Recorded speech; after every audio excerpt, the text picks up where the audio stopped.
शुरुआत में डॉक्टर इरशाद आपसे करता हूं, बहुत ज्यादा ठंड है, लेकिन ठंड तो धमकियों में भी आप महसूस कर सकते हैं, और इन्हीं धमकियों ने बेड़ा गर्क करवाया था। बहुत शुक्रिया। मुझे बड़ा मजा आता है कि हमारे यहाँ तो ठंड है, आपके यहाँ तो ठंड होते हुए भी आपको हमारे ऑपरेशन सिंदूर में जो सिंदूर लगाया उसकी गर्मी अभी तक बाकी है हिंदुस्तानियों के ऊपर। देखिए, बात यह है कि अभी आप बात कर रहे थे कि अमेरिका ने हमारा वीजा बंद किया। कल तक आप अमेरिका को गालियां देने पे लगे हुए थे कि जी वो पता नहीं जुल्म कर दिया, उन्होंने क्या कर दिया। देखिए, आप लोगों की मुझे एक चीज समझ नहीं आती, ये गांव मूत्र से शुरू होकर के आप झूठ बोलने तक जितने भी आपके सिस्टम है, ये कब ठीक होगा? आप ये देखिए कि कल तक आप ईरान को डुबा रहे थे, पाकिस्तान को डुबा रहे थे, आज आप चाबहार से भाग गए अरबों डॉलर की इन्वेस्टमेंट छोड़ करके। देखिए किस तरह भागते हैं, जैसे काबुल से भागे आप। अफगानिस्तान पे जैसे तालिबान का कब्जा हुआ, आपने वहां अपना सब कुछ छोड़ा, अपने लोगों को छोड़ा, आपने अपनी एम्बेसी के लोगों को छोड़ा और भाग गए वहां से। आज कल आप चाबहार से भाग गए। इसी तरह मुझे लगता है कि किस दिन अपना मुल्क हिंदुस्तान छोड़ करके भाग जाएंगे, जहां दीपक बोरा नहीं, डॉक्टर इरशाद हिंदुस्तान कहीं से भागता नहीं है, भगाता है। मैं ये कह रहा हूं, जैसे बांग्लादेश से आपको भगा दिया, जैसे बांग्लादेश से आपको भगा दिया, तो हिंदुस्तान कहीं भागता नहीं है।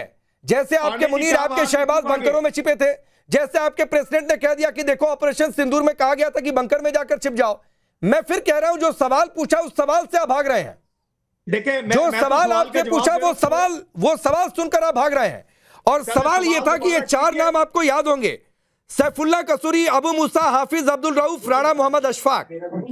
ये 4 नाम आपको अच्छे से याद होंगे, जिसको आपने पाल के रखा हुआ है। एक तो अमेरिका से डेजिग्नेटेड टेररिस्ट भी है। पूरी गुलामी कोई काम नहीं आई, नो एंट्री का बड़ा सा बोर्ड लगा दिया, आप खुश हो रहे हैं। पांडे जी, मैं आपको बताऊं कि आप अभी तक तो हम 4 टेररिस्ट का नाम ले करके डरे, खौफजदा, पसीने से भीगे रहते हैं। जिस दिन मेरा आर्मी चीफ और हमारे एयर चीफ घुसे दोबारा आपके सिंदूर लगाने, फिर क्या होगा आपके साथ? फिर मैं समझता हूं कि आपकी बारी है बंकरों में छुपने की।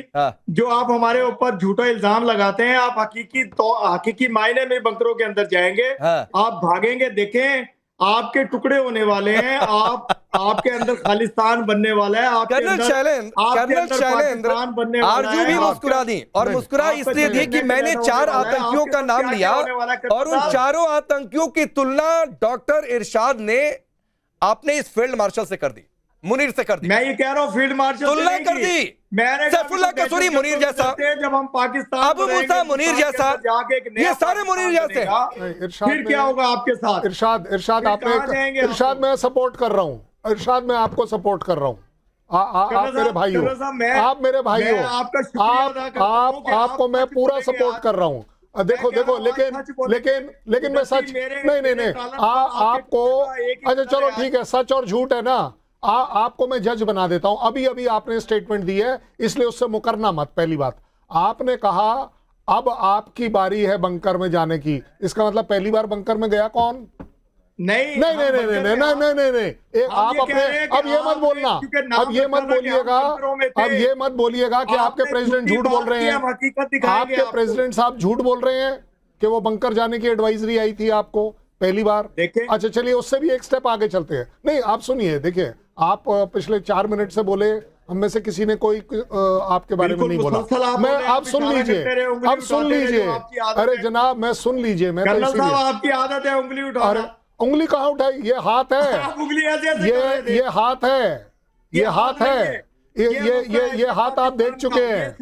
ये जो हाथ है ना, इस हाथ की गर्मी। और अच्छा चलिए, सिंदूर पर बात कर लेते हैं। आपने ऑपरेशन सिंदूर कब किया? इसका मतलब आपके दिमाग में भी ये बसा हुआ है कि ऑपरेशन सिंदूर हुआ था। आपके यहां से तो ऑपरेशन सिंदूर हुआ ही नहीं था। आप ही ने कहा था कि हमारे यहाँ तो कोई ऑपरेशन सिंदूर नहीं हुआ। आपके यहाँ कोई डैमेज नहीं हुआ। आपके यहाँ मुरीद के जो है बिल्कुल बढ़िया है, फूलो फलो वाला है। वो जो टेररिस्ट आपसे बात कर रहा है, वो आप झूठ बोल रहे हैं। नहीं, देखो, अब आपका डायलॉग आपके ऊपर लगा देता हूँ। चलिए, बढ़िया बात, आपसे सहन नहीं हो रहा ना, आपसे सहन नहीं हो पा रहा ना, आप नहीं सुन पा रहे। अरे जनाब, आप नहीं सुन पा रहे ना, आप इस समय खिसिया गए हैं।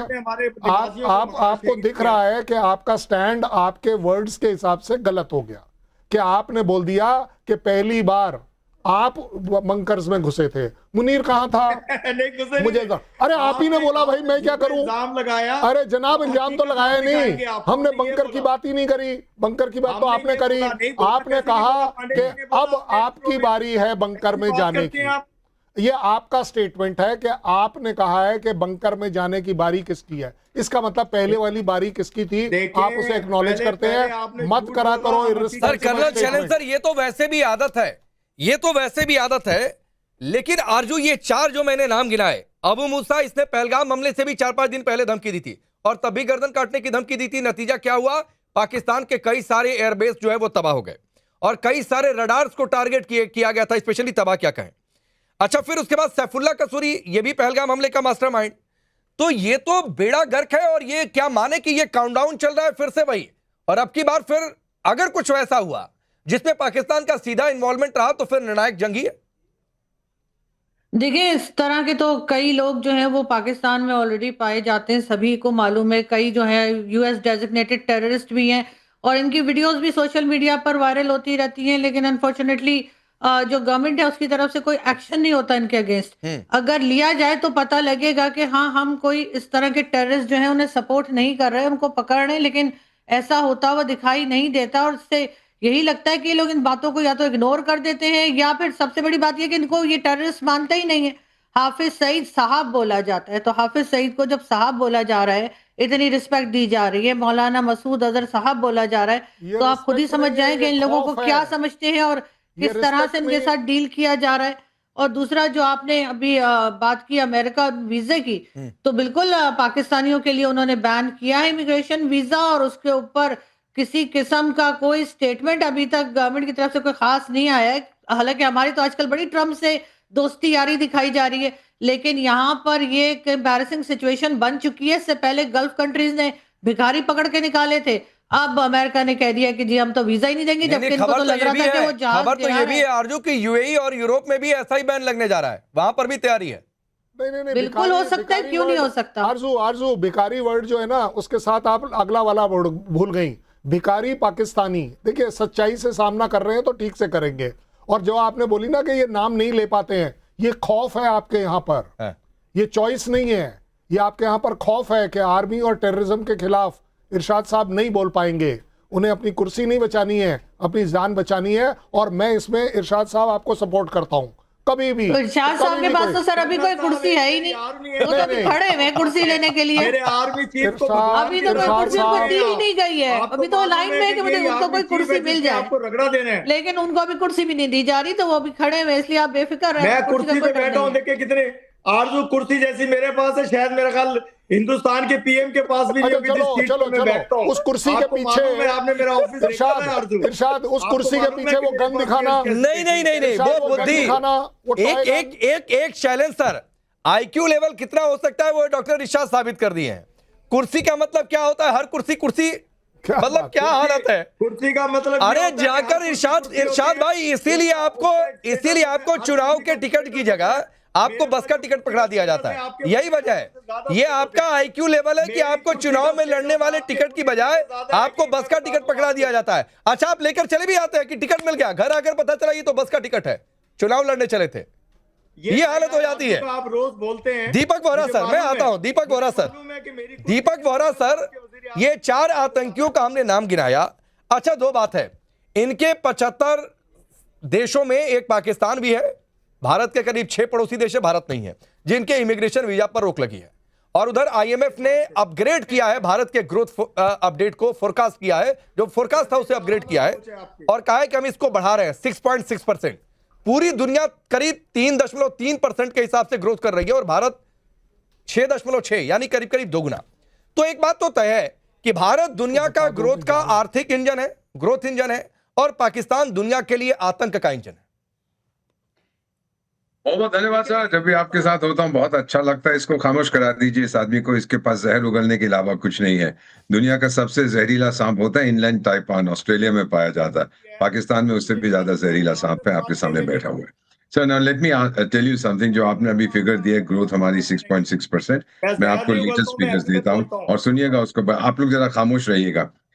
लेटेस्ट फिगर हमारे हैं जस्ट ओवर 8%, सही, हमारे फिगर्स परसों मैं तो इकोनॉमिस्ट हूँ, रिग्रेशन एनालिस्ट, ओवर 8% हमारी ग्रोथ होगी। आप देखेंगे कि वो रिवाइज किया जाएगा। दूसरी चीज सर, मैं बहुत स्पष्ट रूप से आपसे कहना चाहता हूँ, अब मालूम नहीं है कि अगर हमारी जो आपके साथ जो बैठे हैं पल्ली तरफ से लोग, वो बताएंगे कि नहीं कि क्या ये सच है कि अभी कुछ घंटे पहले कराची में एक जहाज को आग लगी है और उस जहाज में अमेरिका से आए हुए हथियार थे जिनका प्रयोग ईरान में होने वाला था। एक बहुत बड़ा धमाका हुआ, पता करिएगा। जो इस कुर्सी पे आप बैठे हैं उसके देख लीजिएगा कहीं टांगे ना टूट जाए, ये पर आप पता करके हमें बताइएगा। कि मैं आपको कुछ नहीं कह रहा, ये अमेरिका से खबर आई है, खामोश हो जाइएगा, बिल्कुल खामोश हो जाइएगा, जिप लगा दीजिएगा यहाँ पर। ये अमेरिका से खबर आ रही है, आपसे नहीं आ रही है। झूठ तो आप बोलने में माहिर है। तीसरी चीज सर जो मैं बताना चाहता हूँ, कितने हैं इंटरनेशनली डेजिग्नेटेड टेररिस्ट, इस साहब को तो भूल जाइए।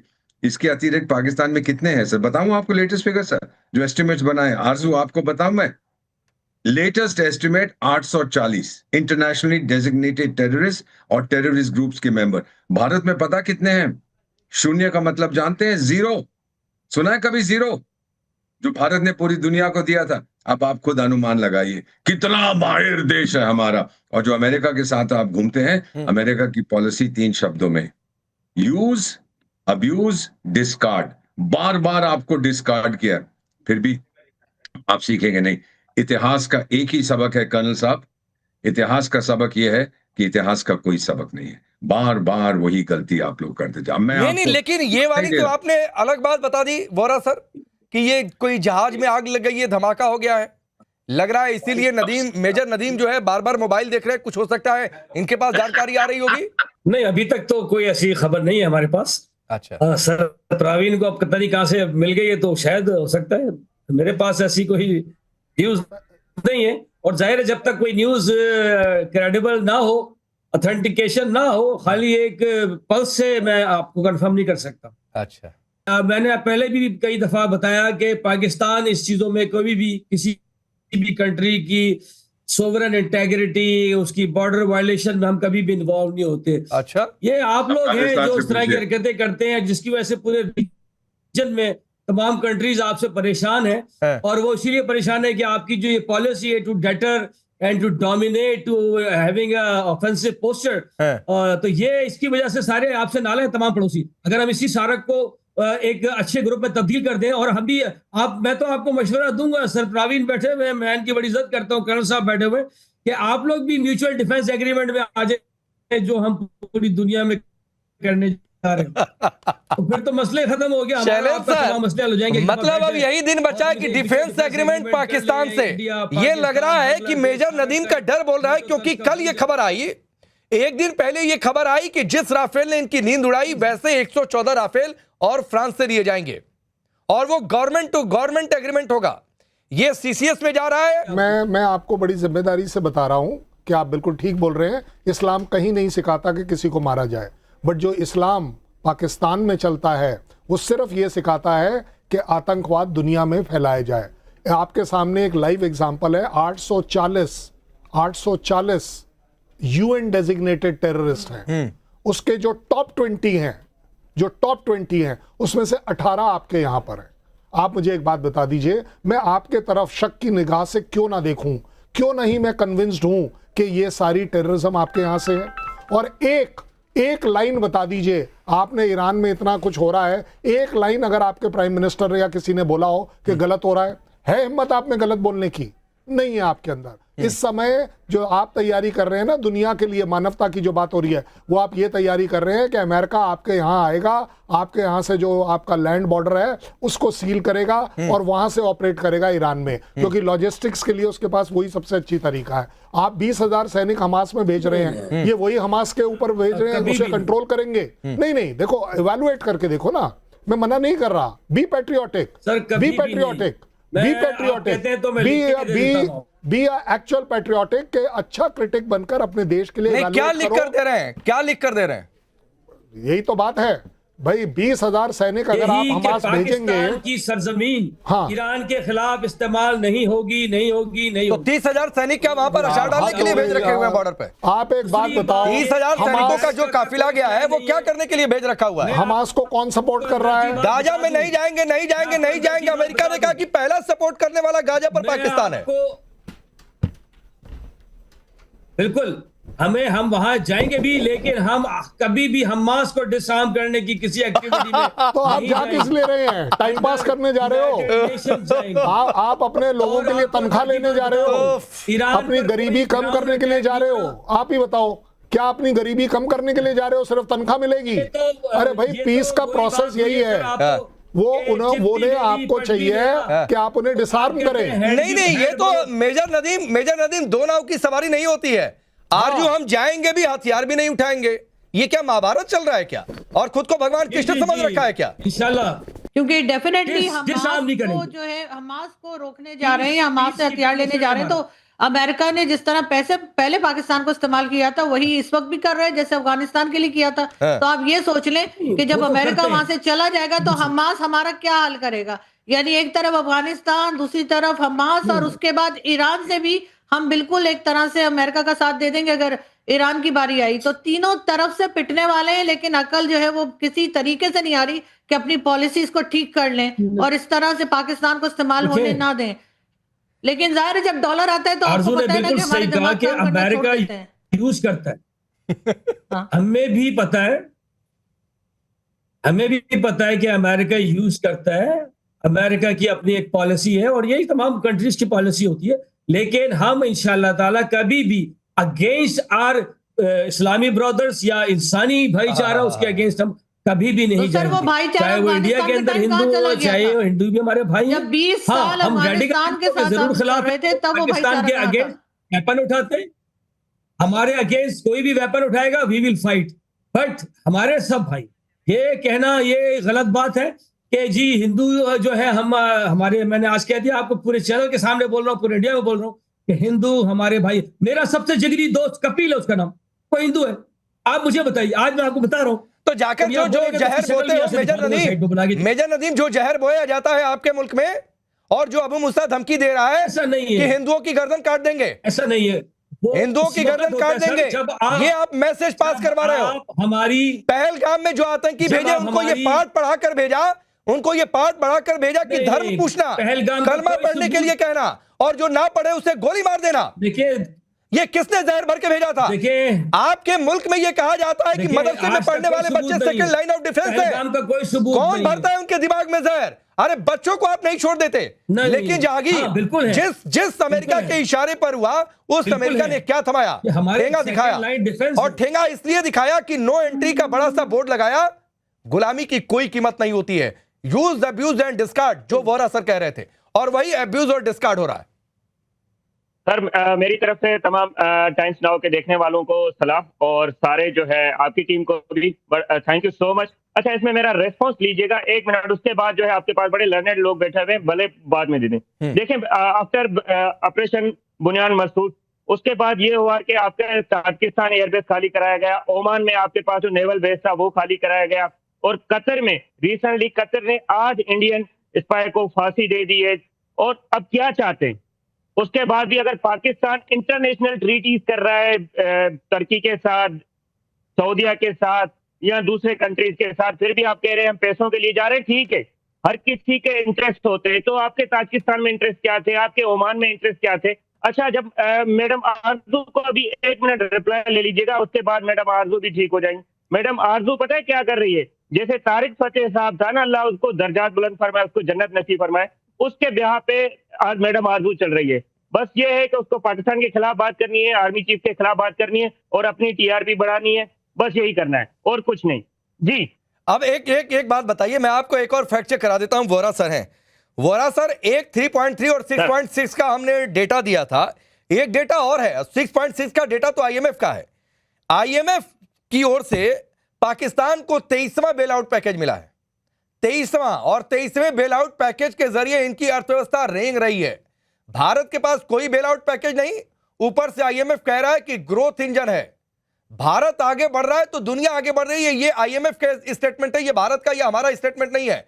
लेकिन उसके बावजूद भी जहांगीर भाई को समझ में नहीं आएगा, उसके बावजूद भी ये नहीं समझ में आएगा कि ये जो भाड़े के टट्टू पाल रखे हुए हैं, जो आतंकी बना रखे हुए, जिनको स्टेट पॉलिसी के तौर पर इस्तेमाल किया जाता है, वही इनका बेड़ा गर्क करे और उसी गड्ढे में गिरकर ये खुद बर्बाद हो जाएंगे। अच्छा सर, इसमें मेरा अगर ले लें, मैं आ रहा हूँ जाकिर भाई, वोरा से सवाल, वोरा जी से सवाल, तो फिर आ रहा हूँ, फिर इरशाद भाई आपके पास भी आ रहा हूँ। अच्छा, मैं ये समझने की कोशिश कर रहा हूँ कि जो हम बातचीत कर रहे हैं, हम एक दूसरे के ऊपर एक्यूजेशंस लगा रहे हैं या वे फॉरवर्ड हम ढूंढना चाहते हैं। अभी इन साहब ने कहा कि किसी इंडियन को हैंग कर दिया कतार में। सर, ये कौन सा कतार आप बात कर रहे हैं, जो चंद्रमा पर है, या वो कतार जिसको हम जानते हैं? खैर, कोई दूसरा कतार होगा, मैं कुछ नहीं जानता। सर, ये आपसे अनुरोध है, ये चीजें ना कहा करें टेलीविजन पर जब आपके पास सबूत ना हो। तो एक कहावत है अंग्रेजी में सर, मुंह बंद रखें ताकि लोग आपको बेवकूफ समझे, मुंह खोलोगे तो कंफर्म कर देंगे आप कि मैं बेवकूफ। तो अच्छा रहता है टू कीप क्वाइट जिन चीजों के बारे में आप नहीं जानते। मैं सलाह दे रहा हूँ, 74 साल की मेरी उम्र है, 52 साल मुझे कूटनीति में हो गए हैं। अब मेरा जो आपसे पूछना है वो ये है सर, ये जो आरोप आप लगाते हैं, आप मीडिया पे लगा रहे हैं, पूरी दुनिया के सामने ये जाएगी। कोई आपके पास एविडेंस है टू बैक दीज अप? जहां तक आतंक का सवाल है, मैं नहीं कह रहा सर, संयुक्त राष्ट्र संघ जब डेजिग्नेट करता है टेररिस्ट को, आधार पर डेजिग्नेट करता है, इंफॉर्मेशन मांगते हैं। एक कमेटी है, मैं मेंबर रहा हूं उसका सर, उस कमेटी के अंदर हम पूरी एविडेंस मांगते हैं किसी को इंटरनेशनल टेररिस्ट डेजिग्नेट करने से पहले, तभी किया जाता है सर। तो ये क्यों है कि सबसे ज्यादा किसी देश दुनिया में ले लीजिए, उससे ज्यादा आपके पास है। और फिर अभी आपने, किसी ने कहा कि हम अपने इस्लामिक भाइयों पर हमला नहीं करते। सर, एग्जैक्टली 2 years ago, 2 साल, जनवरी 24, वहां से मिसाइलें चल रही थी, ईरान से आपकी तरफ से मिसाइलें चल रही थी, और आप ही के उस समय के चीफ ने कहा था अगर ईरान ऐसा करेगा हम उन्हें बर्बाद कर देंगे। ये इस्लाम नहीं है सर? ईरान क्या क्रिश्चियन देश है सर? मैंने तो सोचा था वो तो मुस्लिम देश है। शायद मैं गलत था सर, आप मुझे बताएं। मिसाइलें फेंकी थी आपने कि नहीं सर? उन्होंने वापस दिया था नहीं? अच्छा जैश अल-अदल का आरोप लगाया, बलूच लिबरेशन आर्मी का दूसरी तरफ से आरोप लगा था। ये हुआ कि नहीं सर? दोनों तो मुस्लिम देश है ना सर। जो आप बड़ी बड़ी बातें करते हैं इस्लामिक यूनिटी की, कहां गया वो सर? मैं आपसे पूछ रहा हूं सर, एजुकेट मी सर, क्या मैंने गलत सुना था? क्या मेरे पास गलत खबर आई थी जब मैं वहां गया था? जिस देश की हम बात कर रहे हैं, वो दिखाया था हमको कहां का नुकसान हुआ था, वो गलत था सब। तो अगर सर कुछ कहना है, याद रखिए सर, बस I conclude sir, I conclude, ये गूगल का जमाना है सर। प्रोफेसर गूगल कुछ भूलने नहीं देता किसी को, तुरंत सच्चाई आपके सामने आती। तो मेरा विनम्रता से आप सबसे अनुरोध है, सच बोलिए सर। बोलिए जाकिर। ये तरह की बड़ी बड़ी बातें करने से कुछ sir, thank you so much. मुझे जो है बड़ी मुद्दत बाद जो है काफी जो है ऐसे कोई मुझे मिला है बंदा जो इतने जो है रेस्पेक्टेड बंदा हो। आई रेस्पेक्ट योर सर, और सारे जो बैठे हुए हैं, मैं पैनलिस्ट सबकी रेस्पेक्ट करता हूँ। अच्छा, बारी में बारी में आपको रिप्लाई दूं। अच्छा, ये मैं नहीं कह रहा कि 8 जो है कतरी गवर्नमेंट ने 8 बंदों को जो है सजा सुनाई दी है जो स्पाई थे।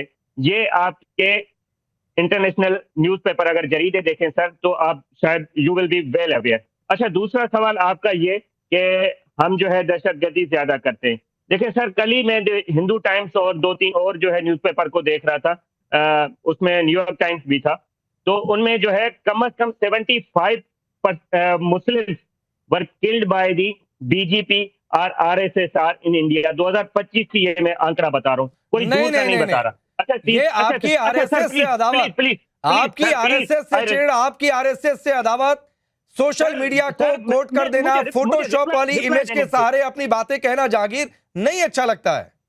ना तो आपके पास वैलिड सोर्स होता है, ना आपके वजीर आजम के पास वैलिड सोर्स होता है, ना आपके डिफेंस मिनिस्टर के पास वैलिड सोर्स होता है। और जागीर आप सुनिए, आप कह रहे हैं कि स्टेट पॉलिसी के तौर पर नहीं इस्तेमाल कर सकते हैं। दुनिया में शायद इकलौता पाकिस्तान ऐसा मुल्क है जिसके 2-2 वजीर आजम और डिफेंस मिनिस्टर ये कह चुके हैं कि हाँ, हमने आतंकियों को ट्रेंड किया, हाँ, हमने अमेरिका के कहने पर यह डर्टी काम किया। दुनिया में इकलौता शायद ऐसा मुल्क है, दुनिया में इकलौता ऐसा मुल्क है जहां डेजिग्नेटेड टेररिस्ट खुलेआम घूमते हैं। जो मैंने 4 नाम गिनाए, ये 4 नाम में से 2 डेजिग्नेटेड टेररिस्ट हैं, एक यूएन, एक यूएस बाई डेजिग्नेटेड टेररिस्ट है। और यही वजह है जहांगीर, यही वजह है कि जब 75 देशों की एंट्री बंद की गई तो उसमें पाकिस्तान भी न था, इसलिए कि दुनिया जानती है। ठीक है, आज आपको इस्तेमाल करें तो दुनिया, लेकिन अमेरिका जानता है कि पाकिस्तान की जड़ में क्या है, पाकिस्तान क्या कर सकता है, वहां आतंक की नर्सरी चलती है। और मैं एक चीज और बोल दूं, आपके यहां अभी भी जो हमारे आर्मी डे हमने सेलिब्रेट किया, उस पर हमारे आर्मी चीफ ने कहा कि 8 आतंकी कैंप हैं आपके यहां, और उन सभी आतंकी कैंपों पर नजर है। इसीलिए मैं बार बार कह रहा हूं कि इन सपनों को बिल में दबा कर रखिए, वरना वो 8 आतंकी कैंप अगली बार टारगेट पर होंगे, और किस रास्ते से होंगे आप अंदाजा नहीं लगा पाएंगे। बिल्कुल इसी बात को मैं कहूं, उसी आर्मी चीफ ने उसी दिन ये भी स्टेटमेंट दिया था कि हमारे सारे जो है सारे असेट पाकिस्तान के निशाने पे थे। और दूसरा ये कि राफेल की जहां पे आपने बात की तो उसका ये है गलत आपके कोट, पास जहांगीर गलत कोट, जो है जनरेशन का जहांगीर गलत कोट। ये नहीं कहा गया था कि एसेट पाकिस्तान के टारगेट पर थे, ये कहा गया था कि पाकिस्तान को जानकारी मिल रही थी। और ये तो हमने कहा है कि चीन ने जानकारियां दी है आपको सैटेलाइट के जरिए, तो ये टारगेट पर होना नहीं होता है। हुआ क्या कि मूवमेंट देखकर आप डरे और इसलिए जो है वहां पर सरेंडर की बातचीत सामने आई थी। खैर छोड़ दीजिए, मैं पुरानी डिबेट नहीं करना चाहता हूं। लेकिन सवाल यह है डॉक्टर इरशाद, सवाल यह है डॉक्टर इरशाद, सवाल यह है 23वें बेल आउट पैकेज पर आपकी अर्थव्यवस्था चल रही है। भारत दुनिया का ग्रोथ इंजन है, आईएमएफ ने रिसेंट स्टेटमेंट में कहा है 2 दिन पहले। तो भाई इन 4 सपोलों को अंदर रखो भाई, मैं आपके लिए फ्री एडवाइस दे रहा हूं। ये मूसा कश्मीरी आपके मुल्क से बढ़कर नहीं हो सकते, इनको अंदर रखो। नहीं अंदर रखोगे तो फिर होगा, फिर ये बेल आउट पैकेज मिलना बंद हो जाएगा। पांडे जी, मैं ये अर्ज करूंगा, देखें कि आप चंद उलमा को और चंद दहशतगर्दों का नाम ले लेकर के पाकिस्तान को बदनाम करते हैं। अगर पूरी दुनिया में देखा जाए तो सबसे बड़ा आतंकी इस वक्त हिंदुस्तान का वजीर आजम है, जिसने आतंक फैलाया हुआ है कनाडा में, जिसने मकबूजा कश्मीर में, जिसने ईरान में, जिसने अफगानिस्तान में अरबों डॉलर की इन्वेस्टमेंट की। इन ईरान में और अफगानिस्तान में इन्वेस्टमेंट करने की वजह सिर्फ ये थी, यहाँ से दहशतगर्दी करवाते थे आप पाकिस्तान की सरहद के साथ साथ। देखिए अब वो वक्त है कि अभी भी होश के नाखून आपने ना लिए, जलील तो ख्वार। फिर वही बात है, मैं आपसे एक आखिरी कमेंट बोरा सर, नहीं होता है। मैंने 4 आतंकियों के नाम गिनाए बोरा सर, इन्होंने मुनीर से उसकी तुलना कर दी। अच्छा कोई जवाब नहीं मिला कि बेल आउट पैकेज मिलना भी बंद हो जाएगा, तो आकर हमारे वजीर आजम पर उल्टा सीधा बोल ये एक चीज फाइनली मैं कह देता हूं इनको सर, ये सुनने को तैयार नहीं है। और जिस भी भगवान में ये विश्वास करते हैं उसने इनको 2 कान दिए, 1 मुंह दिया है। आधा बोलिए दुगना सुनिए, यही आप लोगों की कमजोरी है कि आप सुनते नहीं हैं। आप इतने इन्वॉल्व हैं अपने अंदर कि आप दूसरे की बात नहीं सुनते। सर सीख जाइए और फाइनली थोड़ा इंट्रोस्पेक्शन करिए, आपका देश कहाँ फंसा हुआ है। आप ह्यूमन डेवलपमेंट इंडेक्स देखिए, आप ग्रोथ रेट देखिए, आप पॉवर्टी इंडेक्स देखिए, आप पर कैपिटा देखिए, भारत से बहुत पीछे हैं। क्या गलती कर दी आप लोगों ने? ये अगर आप समझ पाएंगे अपने इंट्रोस्पेक्शन से, अगर आप जान पाएंगे हाँ ये हमसे गलती होगी, फिर शायद आप आगे बढ़ पाएंगे। लेकिन अगर आप मानेंगे नहीं कि आपने गलती की है, सर गलती हुई है और कहां फंसे हुए हैं वो फंसे हुए हैं सैफुल्ला कसूरी, अबू मूसा, हाफिज अब्दुल रऊफ, राणा मोहम्मद अशफाक, हाफिज सईद और मसूद अजहर जैसे लोगों को उलेमा बताने में फंसे हुए हैं, जो अभी डॉक्टर इरशाद ने थोड़ी देर पहले कही। लेकिन ये नहीं समझ में आएगा, इसलिए नहीं समझ में आएगा कि इनका दाना पानी भी उन्हीं के भरोसे चल रहा है। आईएसआई की पॉलिसी वही है, वो कभी अपने मुल्क के बारे में नहीं सोचते। तो चलिए ठीक है सर, आप नहीं इरशाद भाई ठीक है, आप अपने मुल्क के लोगों को चूरन बेचते रहिए, आप इनके भरोसे टिके रहिए। किसी दिन फिर होगा, ब्रह्मोस जाएगी, फिर ये 8वां आतंकी कैंप जो अभी चल रहे हैं वो बर्बाद हो जाएंगे। ऐसे 2-4 और धमकी दिलवाइए, और गलती से खुदा न खास्ता कुछ हो गया तो फिर, अभी तो थोड़ी देर पहले बोरा सर ने कहा ना कि एक जहाज उड़ा है, क्या हुआ नहीं हुआ, किसका वेपन था, ऐसे पता नहीं कितने जहाज उड़ेंगे, तो इंतजार करिए। For more of such videos, do like, share and subscribe to ET Now Swadesh.